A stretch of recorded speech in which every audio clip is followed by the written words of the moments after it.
Thank you. Name's Gowtham, and I work as an HPC research scientist at Michigan Tech. I'm also an adjunct faculty in physics and electrical and computer engineering, teaching undergraduate and graduate courses, as well as an NSF campus Exceed NSF campus champion for Michigan Tech. So the next 35-40 minutes or so will entail where we were 3 years ago as a university in the computing framework and how far we have come along and the workflows that we have put in place, primarily from a small school perspective. And I'll define how small we are and how remote we are as we move along. And these ideas were developed, it worked for us, and anything that you might think worked for you, feel free to get hold of me, and I'll be glad to share these with you. Just to give you a comical slide that is pretty common amongst all Michigan Tech presentations is this one. Often we tell them you reach end of Earth and then you reach Houghton, Michigan. Turns out it's not too far from reality, especially when I show you exactly on the map where we are. And again, another common way of showing Michigan is the hand logo. This is lower Michigan, this is upper Michigan, we are way up in the thumb area. Most politically incorrect maps will not even include the Keweenaw, the thumb area, so you might not even know that we exist. From a purely distance perspective, we're about 200 miles up north of Green Bay, Wisconsin. We are currently under about 20 feet of snow. It is 20 feet, not 20 inches, 20 feet of snow. And we don't have any interstates.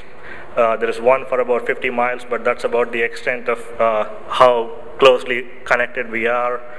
And every flight that leaves Houghton, Michigan goes through Chicago. So the only way we are connected is by air, is through that airport. And as with how small the community and the university is, we're about 22,000 people between what we call the twin cities of Houghton and Hancock. About 50, 70, 100 years ago, it was a booming mining town, and we had about 200,000 people. Since the mining has gone away, primarily for copper, the population has dwindled down and come down to about 22,000. If not for mining and copper mining, Michigan Tech wouldn't exist. It started out as Michigan School of Mines and then became Michigan College of Mining and Michigan College of Mining and Technology, and now it's Michigan Technological University. We have about 7,000 students, about 5,500 undergrads and 1,500 graduate students. Between faculty and staff, we're about 1,500. General operating budget is less than 200 million, and research budget is less than 50. Endowment, it's not even a drop in the bucket compared to what Stanford has, so we're about $83 million. Also, we have no known Nobel Prize winning works that have come out of Michigan Tech. People that have graduated from Michigan Tech have gone on to win Nobel Prizes elsewhere, but no faculty or researcher that has worked at Michigan Tech has won a Nobel Prize for the work that they did at Michigan Tech. In 2011, it's kind of a significant landmark in Michigan Tech's computing history, in the sense that that's when I was hired as an HPC research scientist, and that's also when Michigan Tech re-centralized the information technology department across campus. When I took over this job, it had pretty much no job description. It was an ever-evolving thing. Whatever I had to do that I wanted to do that was in the best interest of Michigan Tech was considered fair enough. And at that time, we had about 8 different computing clusters spread all around campus in multiple data centers.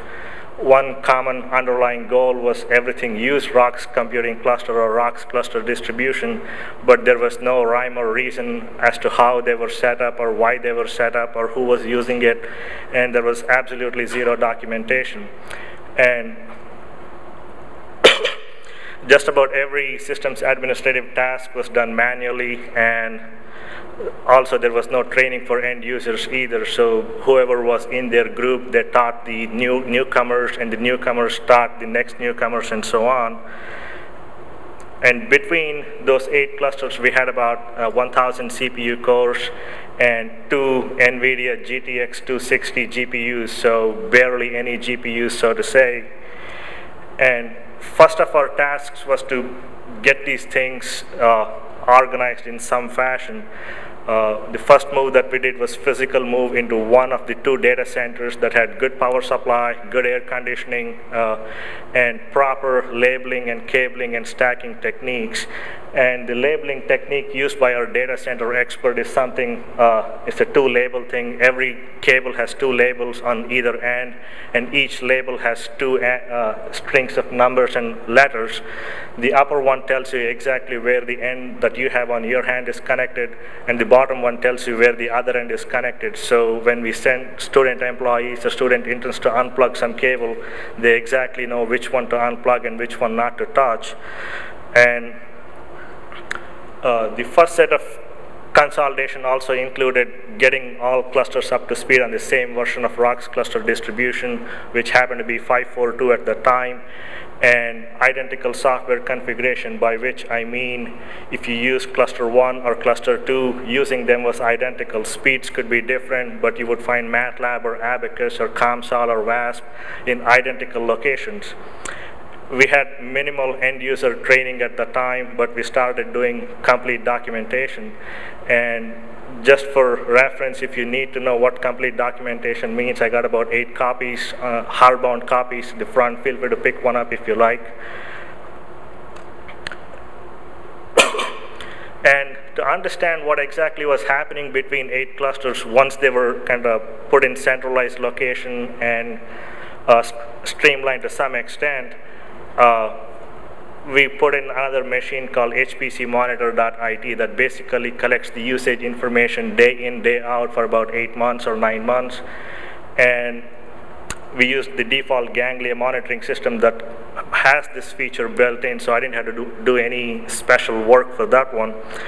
And we let this go on for about 7 or 8 months, and once I went back from the supercomputing in Seattle, we started analyzing how much people were using, if any.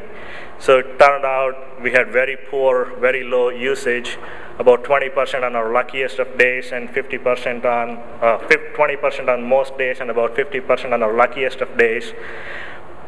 In looking through for reasons as to why this was happening, 2 reasons came up. One, general inability to share their resources, primarily because of the funding agency restrictions or the project restrictions and such. And the second one, somewhat worse, was their unwillingness to share any unused resources, even though it was funded by the university as part of their startup grants. So this was a much bigger of a mental barrier that we had to break through to let them share their resources. And it also meant that IT as such would have more systems administrative work in managing each one of those machines and cooling and physical space and electricity and everything else. And since I do research as well, it also meant that I had less time for teaching or preparation of proposal grants and doing actual research and collaborating with industries. So we decided to pull up a meeting with all the big shots at Michigan Tech that included Vice President of Research, the Chief Information Officer, the Chair of the HPC Committee, and myself, and the Chief Technical Officer as well. We came up with a charter. Goals were to strongly encourage everybody to use everything that they had. So there was no I, me, myself, or it's my department's thing. No, those things were gone. It was a university resource. It was funded by the university, so everybody had to share everything that they had. And whatever individual clusters that we had, we would let them run through their lives, and once the warranty was done and once they started showing signs of being on their deathbed, so we would just let them die. Also, stop funding for individual clusters, so no new faculty that would come into Michigan Tech would get their own little cluster. So that way we didn't run into the issues that we had before of underutilization, unwillingness to share, or inability to share and such things. And pull up all the money that we would otherwise be spending and buy one big campus-wide computing cluster so that everybody could use and it was easy to manage and things like that. And a couple more items, really important items on the charter, where every committee that we would form would be just one-person committee. So we won't waste time in meeting with people or waiting on people to have input on things. And central administration will fully back every single policy that we came up with and wouldn't make exception for anybody. So with that, we put out a policy or a philosophy for building our cluster, primarily based on Gifford Pinchot or Warren Perger. Warren Perger is a faculty and the chair of HPC committee at Michigan Tech. It was his motto, and then once I started reading through the history and the evolution of the national park system in the US, it turned out Gifford Pinchot had the same idea for sustainable renewal of forest resources way back in early 1900s. The greatest good for the greatest number is a really, really strong statement. And turns out that the concern that John Muir had with regard to the conservation of forest would also be showing up with regard to computing clusters or computing resources. Anytime there is greatest number and things like that are involved, the greatest number turns out to be one, and that person is usually with the money. So we kind of wanted to get the best of both worlds. We wanted to have people with money contribute resources while playing fair and safe and well with everybody else. And for many of our researchers that didn't really know who Warren Perger was, let alone John Muir or Gifford Pinchot, we decided to exploit the power of Hollywood. So in a straw poll that I conducted between using about 10 women and 10 men, 8 out of 10 women and 6 out of 10 men immediately agreed that they would rather listen to Johnny Depp than me. So Henry Neiman had a beautiful slide that takes a beautiful quote from Pirates of the Caribbean and turned it into computing world, or what a cluster should be and what a cluster represents. So it's not just the InfiniBand cable, the fast computing nodes, fast storage, those are all what a cluster needs, but what our cluster would represent to Michigan Tech or to anybody else would be the freedom. It could come in one of two ways. Freedom from never having a computing cluster on your own to be able to do really state-of-the-art simulations, or if you had a computing cluster before, you would be able to do it much faster, quicker, or study bigger systems. The budget, most of you would laugh at it, but this is all we had, $750K for everything. And not knowing everything about the budget, we decided to put about 10% away for anything that might be unexpected or unseen expenses down the road, and started budgeting down from $675,000 downwards. And one of the important lessons that we learned throughout this process of bidding was that it went 5 rounds, mostly because of lack of attention to detail from the vendors. We had 2 local vendors and 2 brand name vendors, and at some point we kind of had to draw the line and call off the bidding process, and whatever was the 5th round would be the final and golden. So ended up that the local vendor won the bid, beating out some of the 2 other brand name ones. And because of a local delivery model and a local not greatest of the economical area, so we decided to offer them staggered delivery approach so that they could deliver in parts as we were able to build them along. And while everything was ready by 2013, February of 2012 to May 2013, it still took us another 3 or 4 months to get the second flywheel installed and completely load tested to make sure we had the capacity to keep this machine up and running for longer periods of time or throughout the brownouts and even into minor blackouts in the local area. In its final configuration right now, we have 2 flywheels that are individually capable of providing power up to 35-40 seconds. And the building generators themselves can trigger within 17 to 20 seconds. So the flywheel is capable of running through that one, and the building campus generators kick in within 23 to 25 seconds. So unless entire Upper Peninsula of Michigan loses power, our computing simulations will go on for quite a while. While the bidding process took a year and a half to finish, what we did was to collect some of the retired or not so good nodes from many of the other 8 clusters and started putting together a test cluster to see through or sail through our smaller research groups or newer research groups and use it for classroom teaching and classroom project purposes. And initially it started out with just 2 boxes, lab workstations in my office, but when all said and done, we had 1 front end, couple login nodes, and over 256 processors, everything over gigabit Ethernet, and we also had about 150 users. And finally, in about 2 months ago, we decided to retire Wigner and use the nodes for an upcoming data science program at Michigan Tech, as well as a hands-on computing cluster class that I teach for graduates and undergraduates. What Wigner was basically an HPC Proving Ground for testing out various versions of ROC's cluster distribution, designing custom roles that are useful for Michigan Tech, and compile every single program or software suite that we needed and turn the installation or the compilation process into a shell script so that I could do it on multiple clusters just by push of a button rather than go through every single one of them every single time. And user experience was we put a lot of emphasis on user experience, so that way you as an end user would start using my cluster or our clusters within about 30 minutes of getting an account rather than spending a day or 2 in just reading through the documentation. For myself, to make my time more freer and more useful for useful things such as teaching, research, and working with industries, I wanted to automate as many of the system's administrative tasks as possible and turn them into cron jobs that it would become a self-policing machine.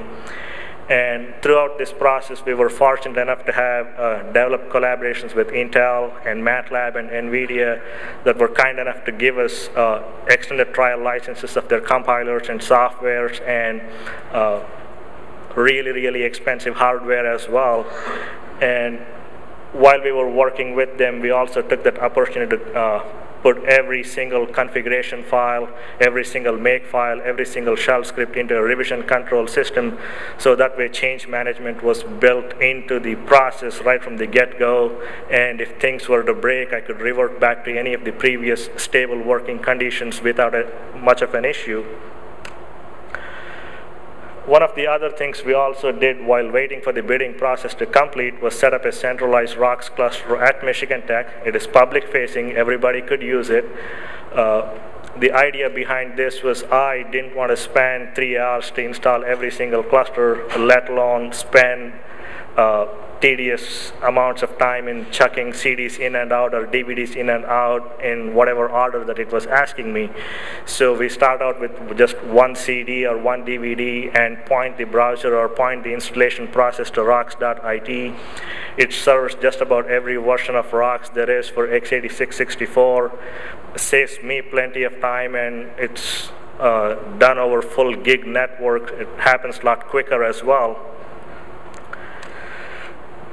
So the really good day came along in late May, early June, when our cluster came around and hardware was delivered, flywheel installation was complete, and testing was complete.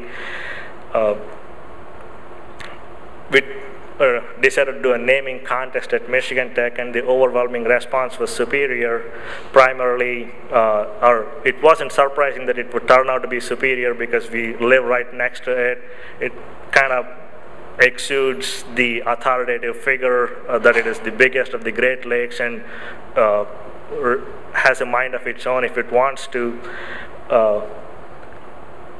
And 10 people picked the name, so they were given some sort of prizes for picking the names and such. But overall installation, from the time the racking, labeling, and cabling were done, it took us about 4 days to do the front-end installation, login nodes and storage node, and adding all the compute nodes and compiling all the programs. And out of that 96 hours, we worked straight for about 87 of those. We wanted to get it done as quickly as possible so that researchers had the time to start using it. It was already halfway through the summer. It also, apart from those components, it's the first of our clusters to have full 56 gigs InfiniBand network, and it has gigabit Ethernet as well, but it's only used by me primarily for administrative purposes. And we made sure every single component had dual power supply so that things wouldn't fail, and we had failover and such. As with the kind of went through this a few seconds ago. Physical assembly took us 7 days, and installing the distribution and everything else took us 5 days. And we picked 3 research groups that were really, really good users.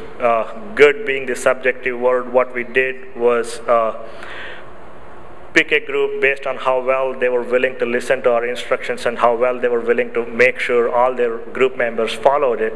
So it was basically a reward for them for having listened to us for more than 3 years or so. So they got the first crack at all 1,200 processors to do whatever work they wanted to do. And along the way, help fix any bugs that we might have created or we hadn't fixed. A real picture of our data center and Superior looks somewhat like that. It's a mini thing compared to most clusters that you would see anywhere else. And it is super by Michigan Tech standards, but tiny by any other place. It's 3 racks, not even completely full, but we're pretty proud of it. And as with the queue configuration, we decided to go with any other supercomputing center or any other big name school that would do it, a shard queue that would become a sandbox for researchers to test things out, unless they were confident that their programs would run. We wouldn't let them run on the long queue, and the long queue has no such limitations as to how many processors they could use or how long they could run. And GPU queue is fairly limited in usage as well. Only people that are allowed to use it are the ones that have demonstrated that their software can actually run on GPUs. We ran a bunch of benchmarks, HPL being one of them, and computing the theoretical peak performance, we got about 24 teraflops with what we had. And using Intel compilers, we knew we should expect about 90% of the theoretical peak. And when we measured it, we came less than 1% away from what was predicted. It kind of gave us a really good, it was a good confidence booster in the sense that we plugged in the right cables, we chose the right things, and the compiler was working the right way. And while HPL is good, we wanted to make sure how well our researchers' programs were working. If they did they see any performance boost to what they were seeing anywhere else. And we used a about 1,500 atoms simulation of lamps. And one of our research groups had access to NASA's Pleiades, and the performance between the 2 machines is very, very comparable. Anything that's slow, Superior is slow by a few hours or so, and IT ends up making it up in terms of compiling the program, integrating with the queuing system, and generating the scripts for submitting such jobs. So systems administration is out of our researchers' hands. They never have to do a single thing. And this is also a really good testament for how good the Mellanox cables were and the Mellanox switching system and the fabric were. We didn't even have to tweak anything right off the box. It worked this good. So being the academic system that we are, 90% efficiency is more than sufficient, so we just stuck with it. And when we find enough time and have more staff, we'll spend more time in fine-tuning the switching system and making it better. As with getting accounts on this machine, we didn't want to open it out for everybody, only because we feared that it would go back to the original system that we had, that people would get accounts, not use it, or not be accountable for what's given to them. To create that kind of accountability on both ends, we decided to have a process that is very similar to Exceed, a 2-page resume and a proposal that includes basic information about the project that they're trying to do.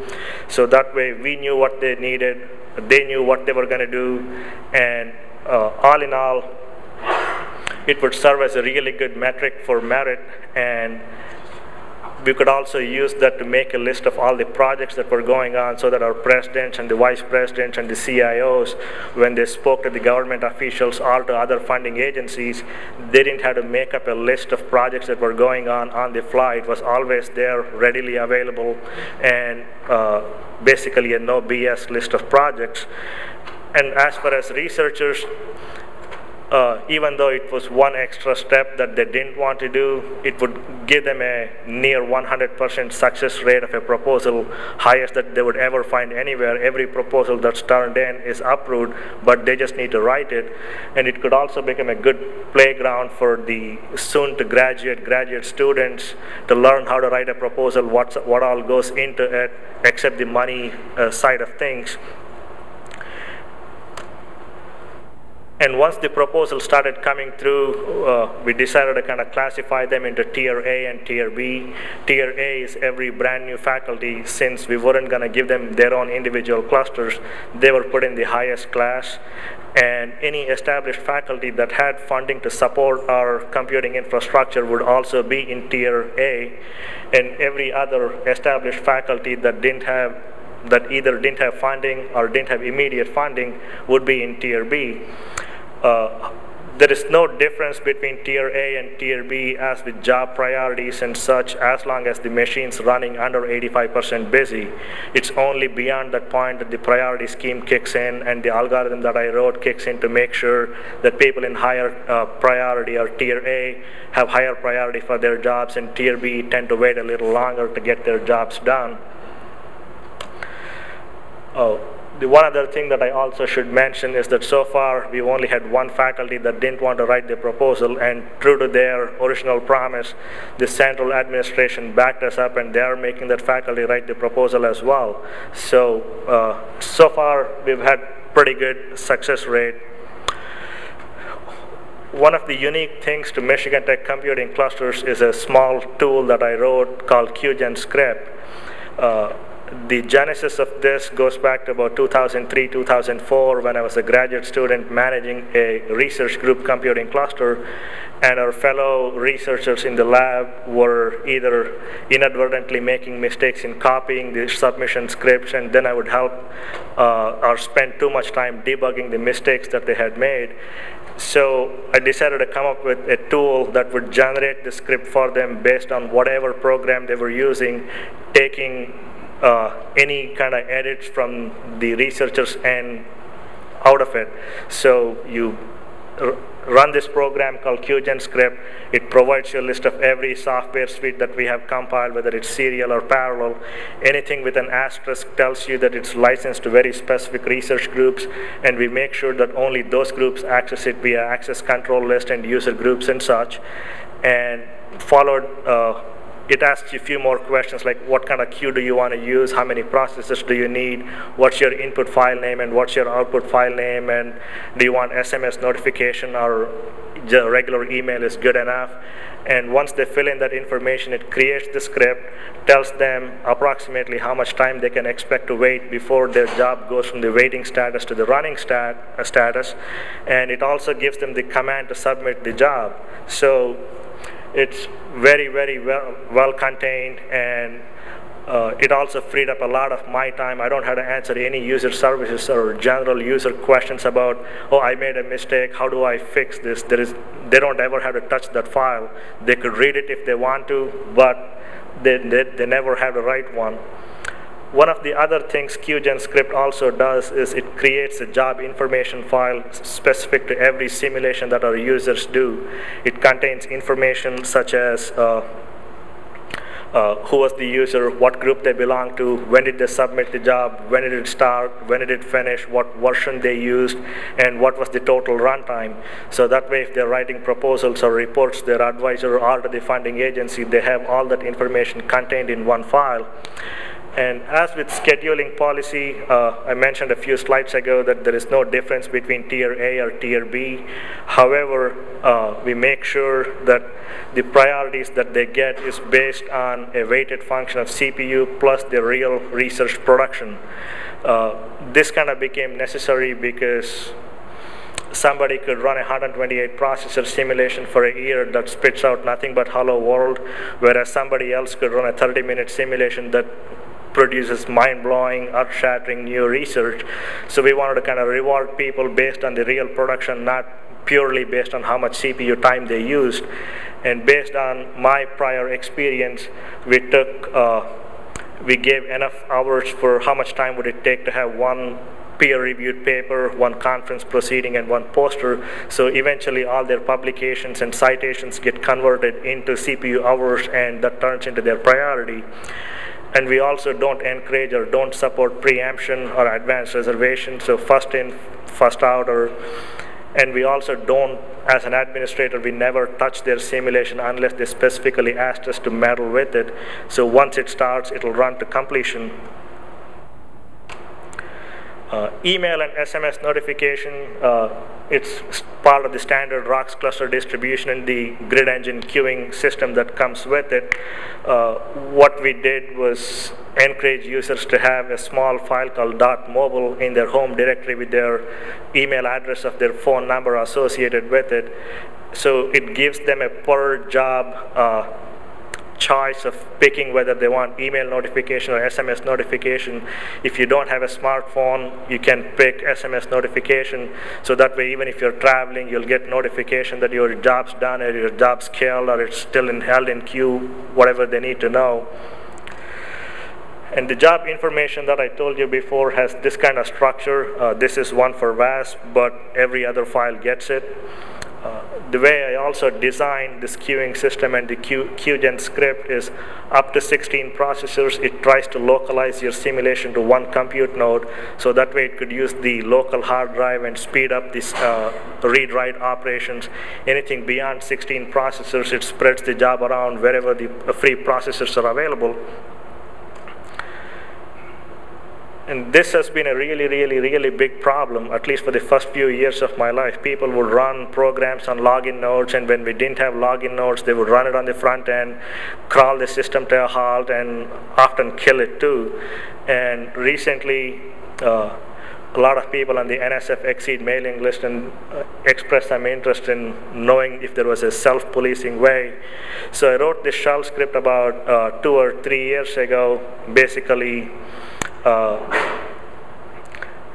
it has a list of processes that must be killed at any cost, irrespective of their usage. It has a list of processes that must not be killed at any cost, irrespective of their usage. And then for everything else, it's either 15% memory or 30% CPU. The moment one of them is hit on the login node, it kills their program. For the very first offense, it kills the program, sends them a polite email telling them don't do it again, and it copies their advisor so that they also know that their students aren't doing what they're supposed to do. And any subsequent offense, it does the exact same thing as the first offense, but it also locks them out and locks their account, and we won't open their account back until their advisor tells us it's okay. One other policy that we put in place, and it's fully backed by the central administration, primarily to protect the hardware investment that we have made so far. And if they don't ever listen and keep locking themselves out or keep messing with the system, it kind of becomes the ground for a very good reason to remove their account for good as well. We've only had to do it once so far. Given the budget, we didn't have enough room to create a backup plan per se, so we don't back up any of our computing clusters, and the researchers are primarily responsible for making sure they have the centralized Michigan Tech IT storage, and we provide them with a workflow for every type of simulation or every type of work that they're doing. What are the important files, what is not important, where do you keep your README files, and remove the rest and kind of make it a tarball and put it in our backed up file system.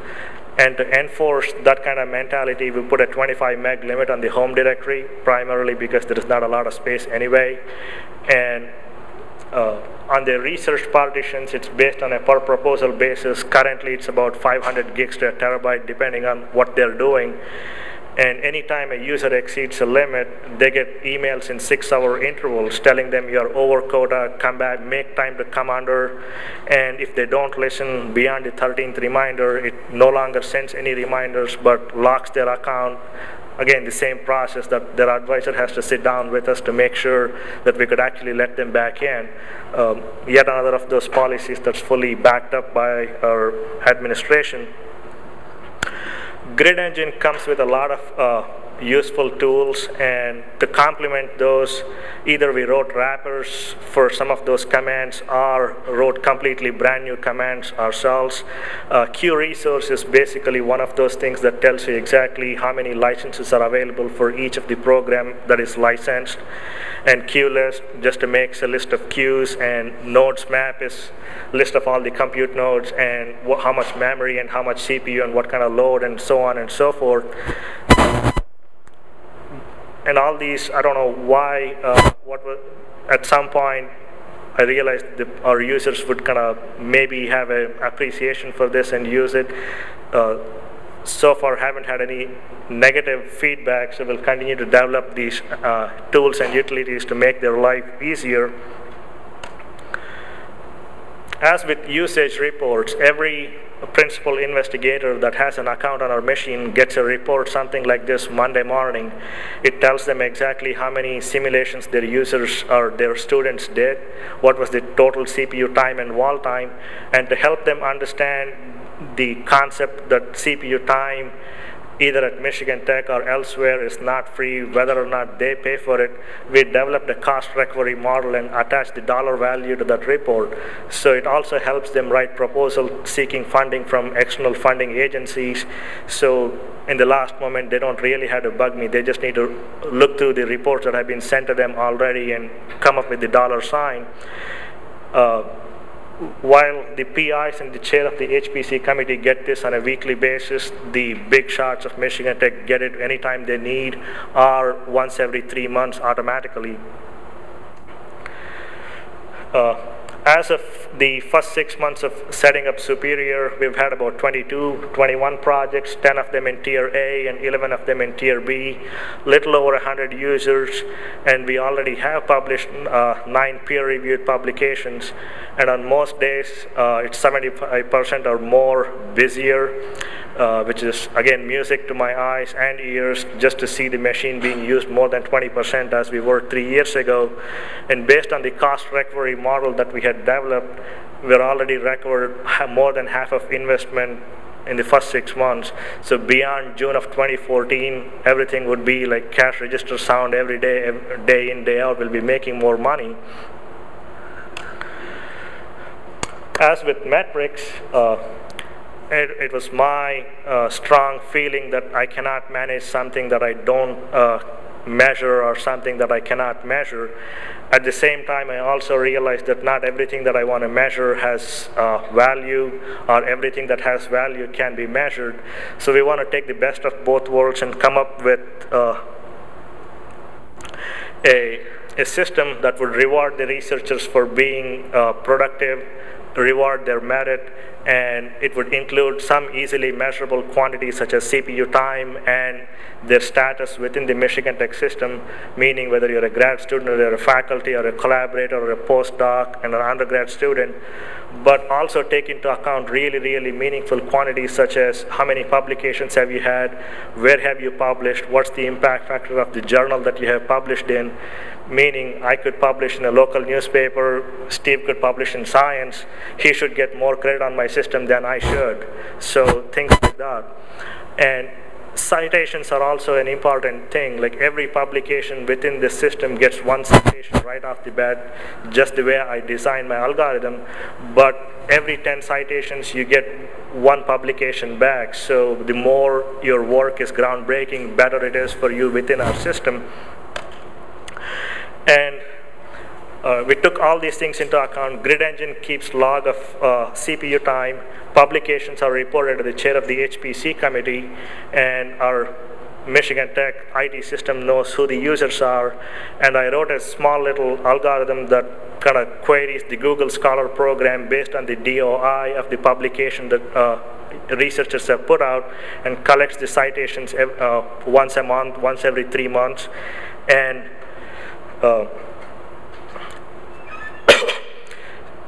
then I wrote my set of algorithms as well, PHP, shell script, and MySQL based. And these will be made public in about 3 to 4 weeks via my GitHub repository, so feel free to use it as well. They're interactive, they're based on high charts, they're simple jQuery and HTML5. And for my executive committee and the chair of the HPC committee, they'd rather see pretty graphs than a stack of numbers that don't seem to make much of a sense. And the algorithm presents the usage information based on per user and on a per research group basis as well. And it also has a distribution based on the number of processors each, how many simulations use how many processors. So that way we could make a justified decision in expanding our hardware configuration when the cluster gets expanded down the road. And it also gives you a list of how many times each program had been used. And for this, what we did was to create abstract license tokens even for campus licensed software and put it in the grid engine complex system. So anytime you use MATLAB, we have unlimited licenses, but it'll still check out a license and put it back in when the job is done. And it automatically goes into the queuing system logs, which my algorithm then picks up to make pretty graphs like these. And finally, it has this graph that's number of programs run per software type, per research group. So that way I know if somebody is banding the queuing system logs and the policies and protocols and using software that they're not licensed to use. So it's a fairly self-policing system. And with the Google Scholar thing, it makes a Google map like this. A cyan blue up in upper Michigan area is the Michigan Tech original publication, and everything else spread around the map is a different type of citation. Could be a journal article or a book chapter, PhD work, MS work, and so on and so forth. This is basically my publications for an example purpose. We haven't yet started collecting work for Superior's publications yet. And around the last quarter of, or the last half of 2013, we wanted to do a little more aggregation and consolidation. So instead of keeping things spread around between 2 data centers, given that 6 months we are under a snow blanket and it's not always easy to go and fix machines, we decided to put them all in one place called the Great Lakes Research Center. Great Lakes Research Center is mostly funded by the state of Michigan up to the tune of 74%. Michigan Tech put in 26%, and part of it is the funding for Superior as well as the data center that it's kept in. And we worked with telecom and rest of IT folks to come up with a unique research network, .research.mtu.edu, so that all our computing clusters and one-off research machines go within that scheme. And should things fail, or should we be under some sort of an attack for research data, we could just unplug one cable and we should be mostly safe. And we also wanted to retire more and more clusters that were either underutilized or move them towards encourage users to use Superior. And we've also had a couple other faculty that either came with startup money or got funding. There was enough room to add more compute nodes. So since June of 2013, we've added 16 more compute nodes, expanding the compute capacity to about 37, 38 teraflops. And with the money that was left over, remember I told you we had 750K, we put 10% away, we only used 675. When all said and done, our budget showed we only went to 680. So the remaining 70K, we decided to put a real test cluster with about 5 CPU compute nodes, 1 GPU compute node, 1 head node, 1 login node, and Portage is a partially man-made canal that literally connects to Lake Superior. So we figured philosophically and geographically speaking, that was a really good segue for people to learn how to use computing clusters, get their feet wet, and also for our students to kind of do real projects, real meaningful projects that are worthy of publications and not just waiting on the lab machines that they had access to. And this is also where we currently use testing of future upgrades and software compilation and benchmarks before they move on to Superior. And compared to 2011 January, right now we have one really big cluster, one really mini cluster, and only 3 individual clusters that were contributing most of that 50% usage. Every cluster has the same version of ROC's cluster distribution, and every cluster has identical software configuration as well. And just about every aspect of systems administration and software compilation is fully automated, and every user has to go through a really good set of training program and a material before they could start using the machine. And as I said before, there's an evidence of full and detailed documentation for our end users. However, we do have one computing cluster that runs our display wall that runs a slightly older version of ROCs only because the module that makes the display wall hasn't been upgraded since then. And all the clusters that we have right now are alive in the sense that they tweet their status once per hour, how many jobs are running, how many are waiting, how many new jobs have been submitted, and what's the general CPU usage in the last hour or so to that Twitter handle. So our users don't even have to log into the machine to see how busy it is. If they want to submit a job, it shows up on their phones or on their computer screens every hour. And in the near future, we have a few plans, and they include kind of develop even more tools to enhance and make our researchers' life easier. As of now, they don't have to do any systems administration. They don't have to compile a single program or install a single software.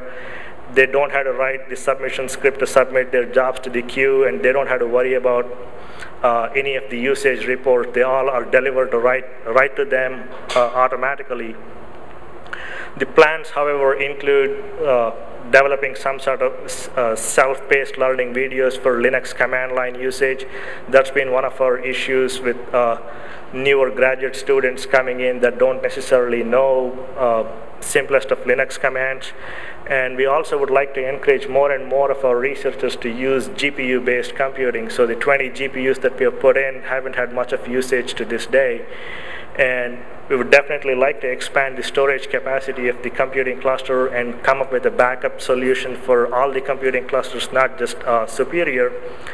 And depending on how much money we generate, either through outside proposals or through internal funding, we would definitely like to expand our computing cluster to a total of 216 nodes, and which my current estimates tell me that about 100K would be required just to expand the switching system for InfiniBand and optical fiber cables. And that would include expanding Superior as well.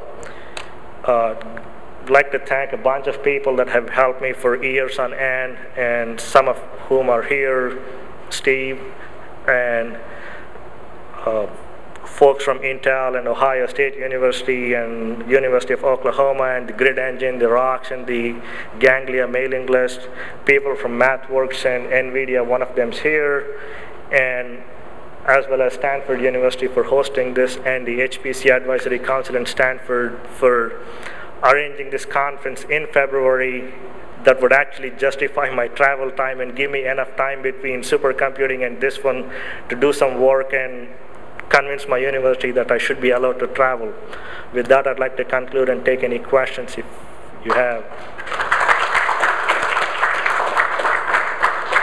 Yes, sir. Yeah. You'll have to repeat the question for the video. It sounds like you solved a huge engineering challenge, but what about the human engineering? Was that a tougher part, changing the behavior? It sounds like a real mess. Yes and no. Like, we've had about half a dozen research groups that were my mentors when I first came as a graduate student at Michigan Tech. And one of the reasons I did get this job was the institutional knowledge that I carried with me, like knowing every researcher at a personal level and things like that.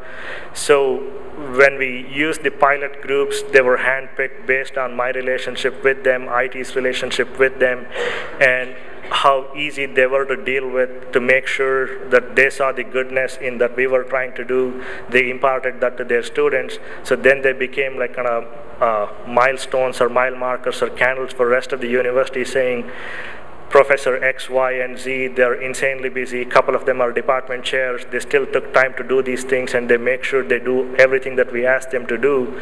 So there is no reason for you to not do it. So it was a self-consistent process.